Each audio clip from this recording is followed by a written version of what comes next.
Hi everybody, it's Gemma. Welcome back to Pampered Wolf. Today is going to be the turn of the rankings video for the brand new foundation releases, which, let's face it, there have been several over the last couple of months. There have been so many that I actually haven't had time to do an individual foundation review on every single one of the 9 foundations that I have put in this video. Quite frankly, I thought you would be bored of seeing foundation reviews, and I thought I would be bored of doing them. So I have bulked all these into one video. We are going to rank them from worst all the way through to my favourite pick and the one that I think is the best one out of all of the brand new releases.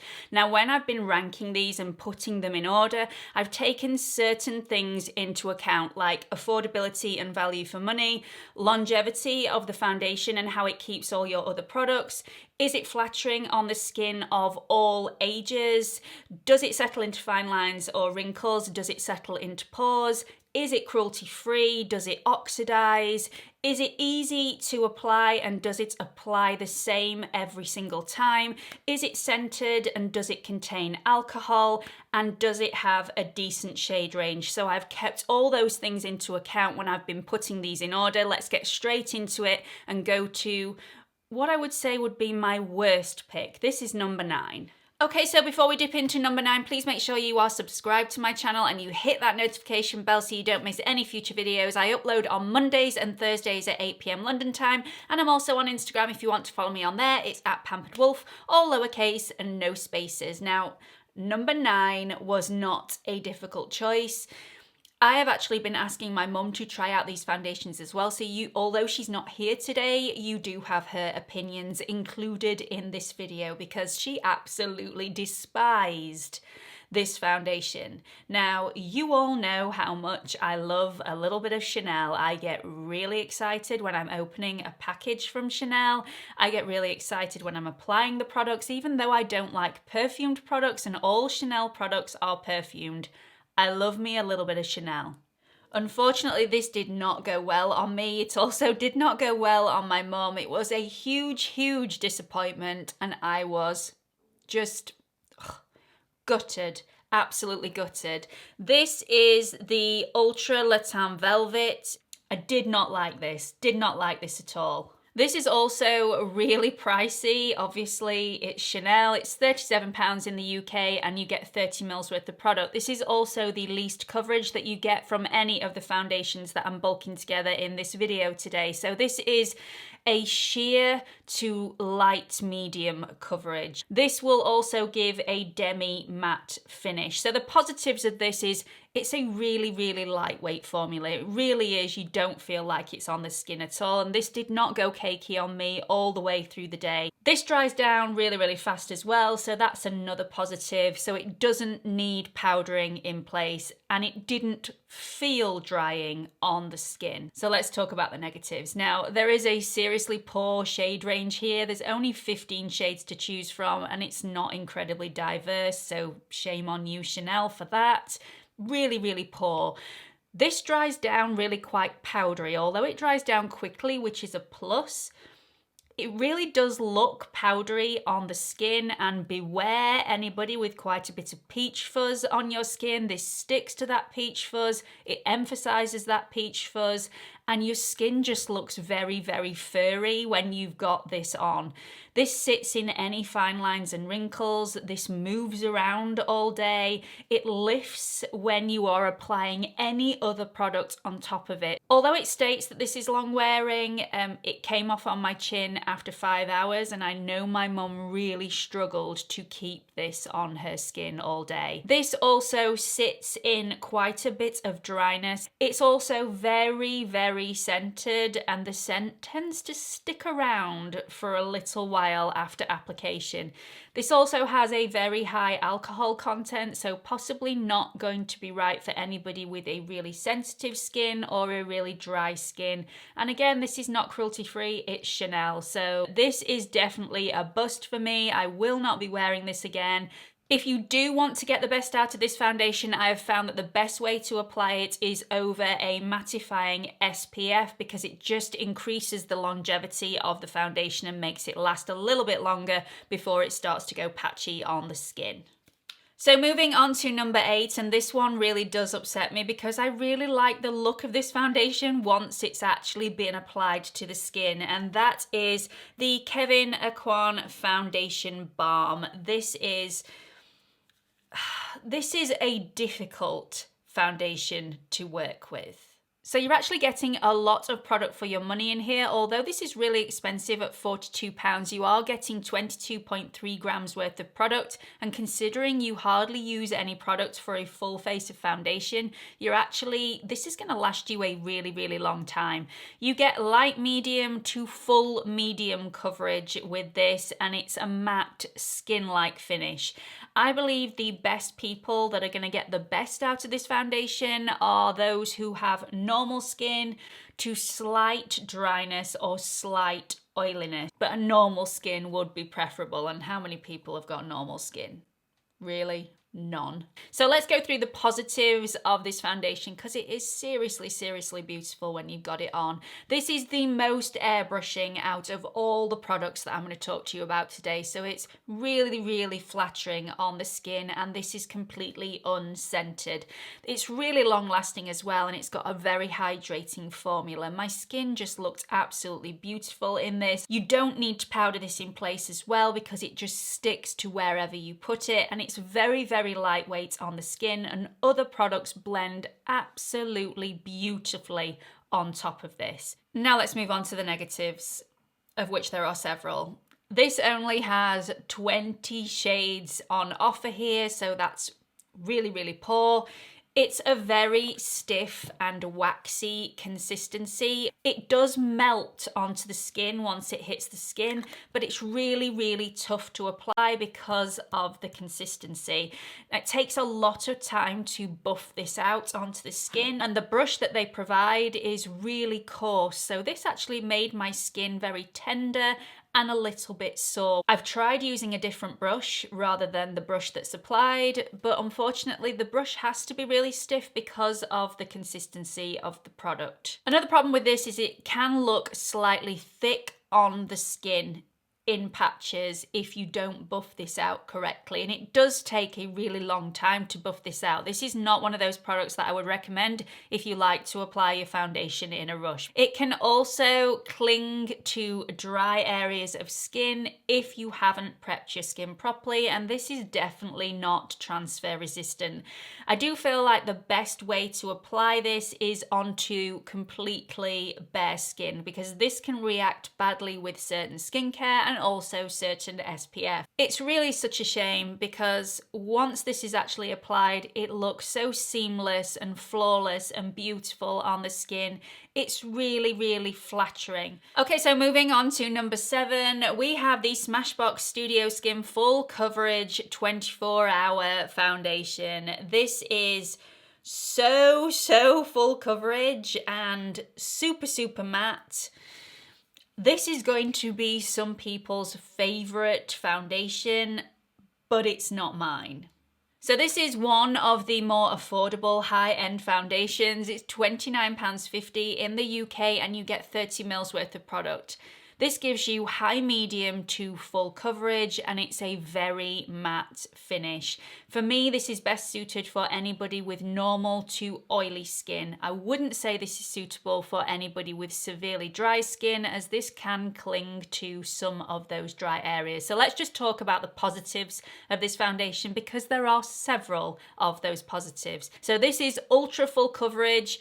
It's airbrushing on the pores and it really is. It did make my skin look absolutely flawless. A little goes a very long way. You need less than a pea-sized amount to do the entire face. So this dries down really, really quickly, which is a great aspect of this foundation. You do not need to powder this in place. It's also transfer resistant and water resistant. Tried and tested. It definitely does what it says. This is also unscented and it's cruelty free. So some great positives in there.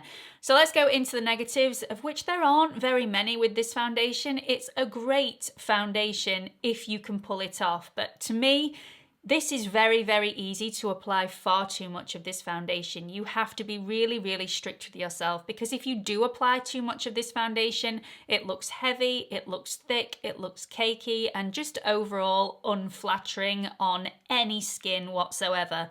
This is also a little bit too matte for me. You have to mess around with it a little bit too much to get it to give the skin a bit of life. This also settles into fine lines a little bit, not much, but it does settle into fine lines a little bit. I feel like the best way to apply this foundation is with a hydrating SPF or a hydrating primer, just to give this foundation a little bit of a zhuzh. Moving on to number 6, this is the Fenty Beauty Pro Filter Hydrating Longwear Foundation. That was a long time trying to get that out of my mouth, believe me. Let me just show you a close-up of that.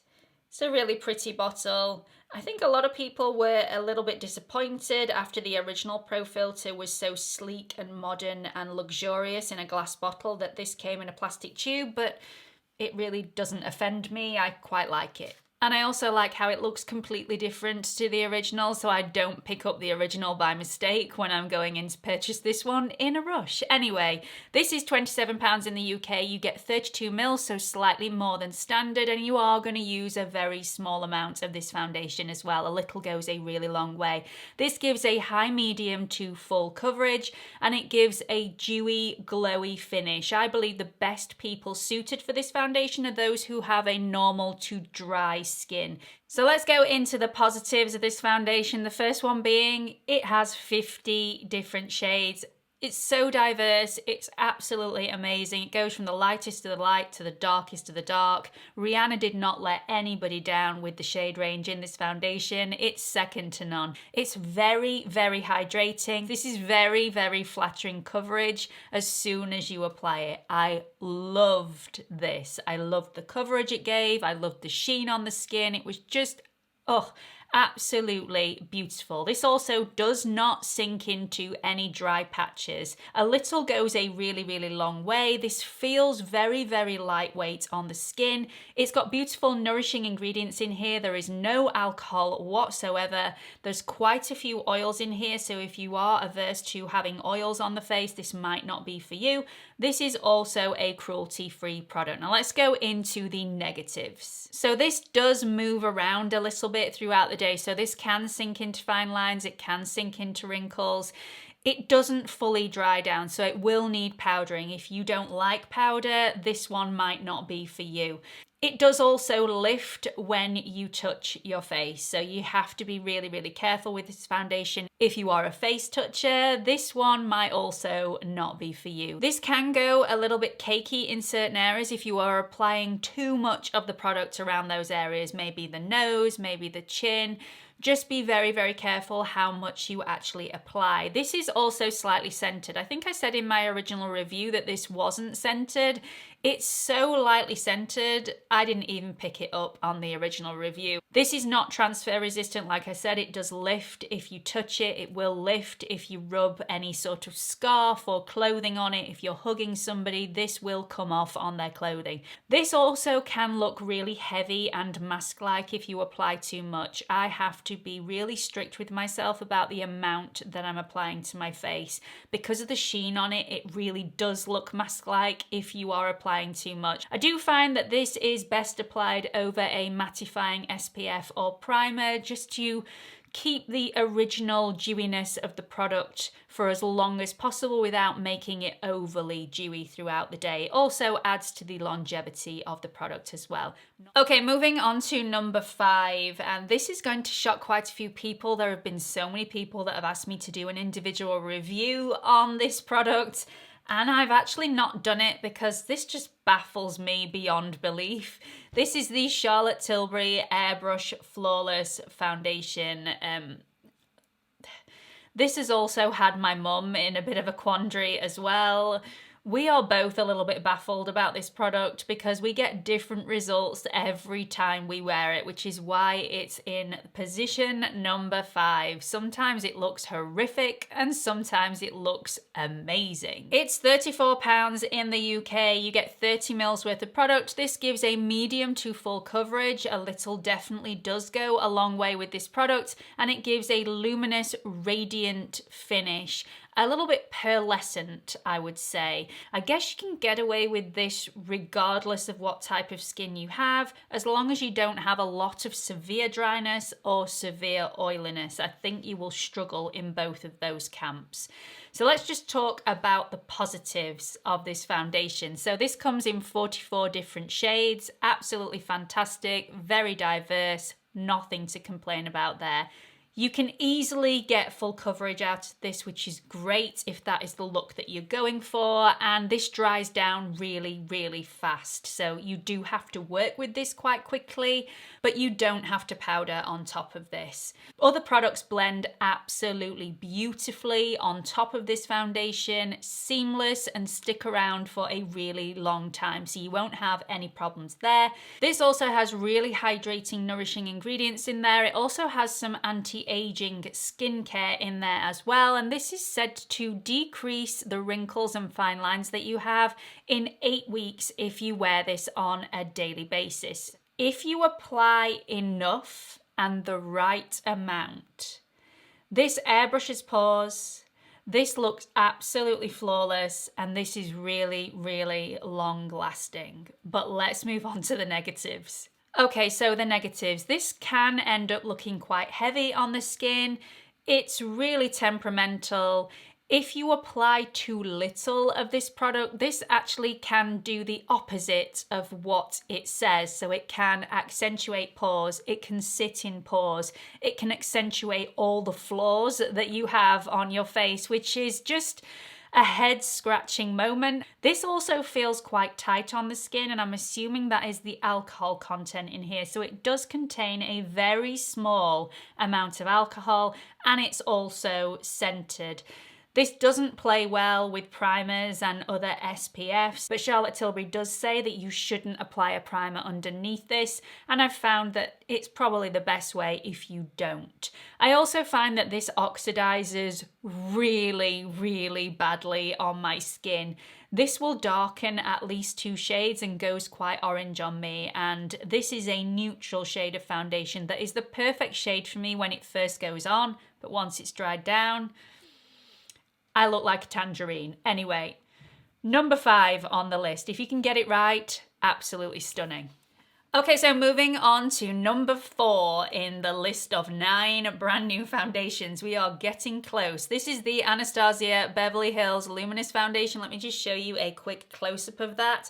And just in case you weren't aware what you're about to put on your face, they have written it on the bottle. This is foundation. This is £43 and you get 30 mils worth of product. This gives a low medium to low full coverage. It's a radiant, glowy finish. No sparkles in here whatsoever, so don't be afraid. And this is best suited for anybody with a normal to dry skin. Let's just talk about the positives. So again, this is a great shade range. 50 different shades to choose from. Excellent, really, really diverse. Can't go wrong. This is also water resistant. It's got a really, really hydrating formula in here. No alcohol. It's completely unscented. It's long wearing, but not as long wearing as a couple of the other ones. I've had 8 hours out of this still looking absolutely perfect. This also doesn't oxidize on me. This is a really, really flattering finish on the skin. It's cruelty-free, it's vegan, it's really lightweight, and it doesn't settle into any fine lines, any pores, or any wrinkles on me. So this is a major, major plus. It's so lovely, so beautiful and flattering on the skin. But let's talk about the negatives. So this can move on the skin. It does need powdering in place because it does have a tacky to the touch finish after it's dried down. It can also look overly dewy as the day goes on. I find that this is best applied over a mattifying SPF just to create a little bit more longevity of the foundation, but there is nothing wrong with it. It's beautiful. It just looks really nice on the skin. It's just not as long lasting as I would like it to be. Okay, moving on to the top three, and I've got to tell you that this morning we had a little bit of a switch around of the positions in positions 3 and 2. What was going to be in position 2 I've got on my skin today, and after applying it to my skin this morning I realised it actually didn't deserve to be in second place, but it definitely deserved to be in third. This is the Shiseido Synchro Skin Self-Refreshing Foundation. Another mouthful, but I did manage to get that right. Finally. This is what the bottle looks like. It's really classy, it's beautiful, frosted glass, and it does come with a pump. You get a light, medium to full coverage, and this gives a very natural sheen on the surface of the skin. For me, this is best suited for anybody with normal to dry or combo skin. So let's go through the positives of this foundation. So this comes in 30 shades, which isn't ideal, but it's not overly bad. It's long wearing. You can get use out of this for well over 12 hours, and I've had this on my skin for well over 12 hours and it's still looked beautiful on my skin. This is unfragrant, so another major positive. This is also waterproof, humidity and transfer resistance. This also airbrushes the pores ever so slightly. Don't expect miracles, but it will airbrush them ever so slightly, and it also doesn't emphasize or sit in any dryness. This doesn't sit in any fine lines. It dries down really, really well. There's no powder necessary with this, so if you are averse to any powder, this one might be for you. It holds other products really well. In fact, this is the best one for holding other products as a base. This is also oil-free and alcohol-free, and it's very, very lightweight on the skin. But let's just talk about the negatives. So this is so temperamental depending on what you team it with. So depending on your skincare and your SPF, this can look completely different on your skin. This can also look really patchy on the skin. It can be difficult to blend out depending on what SPF or primer you're using. This also goes cakey with powder. This is also not cruelty-free, so a major drag on that. And this lifts off my chin really, really easily if I don't powder it. But if I do powder it, it looks cakey. So you're in a lose-lose situation. But the actual overall look of this foundation, how flattering it is, how long-lasting it is, how beautiful it holds all the other products, it's so, so nice. It had to be in the top three. For me, I would suggest that this is best applied over a mattifying SPF, but a hydrating primer to get the best out of this foundation. Okay, so moving on to second position, which has been really difficult to pinpoint because second and first, they really do deserve to both be in first place. They are great and they are very, very similar foundations, but there has to be a second place, and that is the Clarins Everlasting Youth Fluid. Let me just show you a close-up of this foundation. It's so, so beautiful. It actually looks like you don't get very much product in here, but you're actually getting 30 mils worth of product, which is practically the same as all the other foundations, and it's going to cost you £35 if you're in the UK. So this gives a medium coverage and it gives you a luminous, pearlescent-y finish. It's very, very flattering on the skin. Without it being sparkly, it's really, really radiant and beautiful. The major drawback of this is it only comes in 24 shades and the shades aren't that diverse, so really not happy about that. But let's talk about the positives of this foundation. So this is seriously lightweight on the skin. It's super, super hydrating. It's super flattering on the skin. This is long lasting as well. I had this on my face yesterday and it lasted a good 12 hours before I took this off. So it's great for longevity. doesn't cling to dry areas, doesn't sit in fine lines, and it doesn't contain alcohol either, which is a major, major plus. So let's talk about the negatives. So like I've said already, this is not pore minimizing. Don't expect it to be pore minimizing. It won't accentuate those pores, but it definitely won't airbrush them out at all. If you do have large pores, you are going to have to use a pore minimizing primer before you applying this to the skin. This is also perfumed. I find it quite a pleasant scent and really quite refreshing. It's got a cucumber scent, and once it hits the skin, the perfume, you can't smell it anymore. But I don't find it offensive, but this is going to be a major negative for some of you, so it needed to be mentioned. This also doesn't fully dry down. It leaves a slight tackiness on the surface of the skin. However, even though it does that, I don't feel like you need to apply powder to this one, which is also why it came out so high up the list. I do find that this one oxidizes slightly on the skin, but it doesn't make me look orange in any way, shape or form. This is also not cruelty-free, so could not make the top spot for me.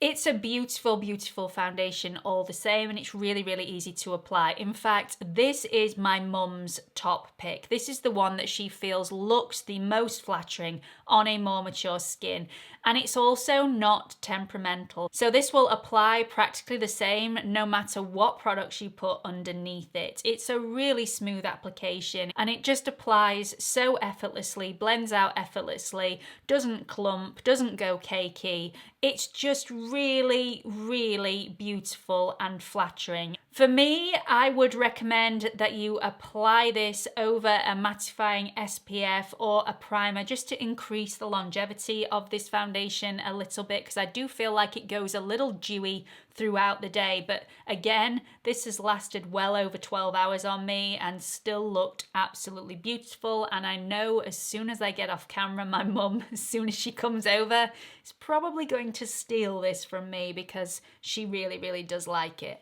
Okay, moving into the top spot, and this was not a massively hard decision to make. This has been up there. This is the one that I've been grabbing for most recently. Even though I've had all of these foundations to choose from, this is the one that I tend to pick on a daily basis. This is the NYX Born to Glow foundation, and this is also the most affordable out of all of the others. At just £10 in the UK, you get 30 mils worth of product. This gives medium to full coverage. It's got a beautiful, radiant, glowy finish with no sparkles.